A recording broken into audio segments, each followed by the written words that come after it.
பாடுவோம். அன்று போல் இன்று நாமும் அன்பாய் தூதி பாடுவோம்.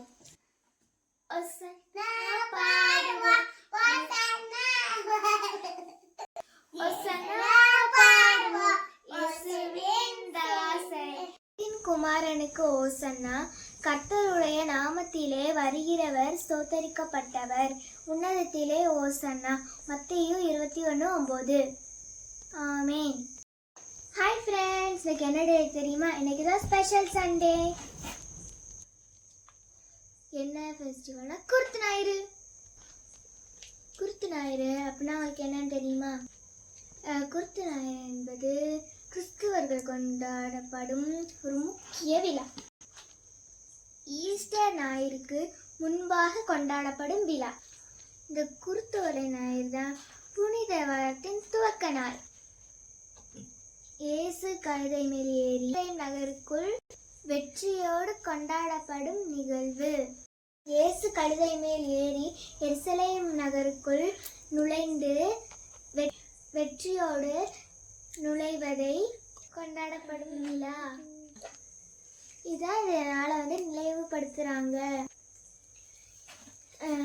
பேர்ச்சம்பழமோட மரக்கிளைகளை அந்த நேரத்தில் மக்கள் என்ன பண்ணாங்கன்னா, பேர்ச்சம்பழத்தோட இலைகளையும் அவங்களோட ஆடைகளையும் விரிச்சு இயேசுவை வரவேற்றிருக்காங்க.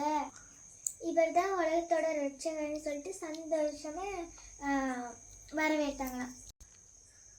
ஓசனா பாட்டு பாடி ஹாப்பியா இயேசுவை ஏற்றுக்கொண்டிருக்காங்க. ஓசனா அப்படின்னா ரட்சிப்பின் பொருள். ஓசனா அப்படின்னா ரட்சிப்பு என்று பொருள். பேர்ச்சம்பழம் இலைகள் வெற்றியையும் அமைதியையும் எடுத்துக்காட்டுது.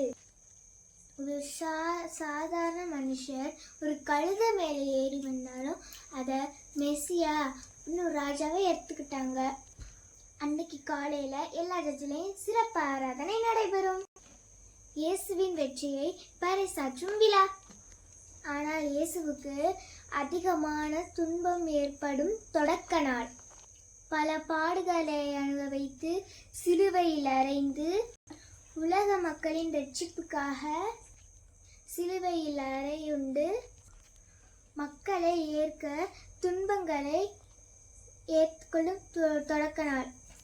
மக்களை மீட்க துன்பங்களை ஏற்றுக்கொள்ளும் தொடக்க நாள். இந்த 40 நாள் ஃபாஸ்டிங்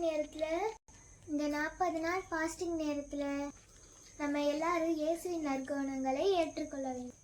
ஒருவருக்கு ஒருவர் அன்பு செய்து வாழணும். அன்பையும் இரக்கத்தையும் பகிர்ந்து கொள்ள வேண்டும். ஏழை எளிய மக்களுக்கு, முதியவர்களுக்கு உதவி செய்ய வேண்டும். நம்ம சின்ன பிள்ளைகளாக இருந்தாங்கன்னா நம்ம விளையாடும் போது நம்ம தங்கச்சிங்களுக்கு தம்பிங்களுக்கு விட்டு கொடுத்து விளையாடணும். அப்பா அம்மாவுக்கு கீழ்ப்படியணும். நம்ம தாத்தா அம்மாச்சி பாட்டி எல்லாரையும் அதிகமாக அன்பு செய்யணும். நம்மளால முடிஞ்ச உதவிகளை உங்கள் எல்லாருக்கும் செய்யணும். இந்த நாட்களில் நம்ம அதிகமாக ஜெபிக்க கற்றுக்கொள்ள வேண்டும். நிறைய வசனங்களை படிக்கணும். இயேசுவுடன் நல்வழி பாதைகளை கற்றுக்கொள்ள வேண்டும். முழுமையாக அவரை நம்ம வாழ்க்கையில் ஏற்றுக்கொண்டு ரட்சிப்படைய வேண்டும். இதுதான் குருத்து ஞாயிறு. இயேசு என்ன சொல்லியிருக்காங்க? எல்லாருக்கும் ஒருவருக்கு ஒருவர் அன்பு செய்து உதவி செஞ்சு வாழணும்னு சொல்லியிருக்காங்க. அதை நம்ம ஒழுங்கா செய்யணும். நான் என் தங்கச்சி மேல ரொம்ப பாசமா இருப்பேன். அது மாதிரி நீங்களும் உங்களோட சகோதரன் சகோதரியை நேசிங்க. எனக்கு அக்கா பிடிக்கும்.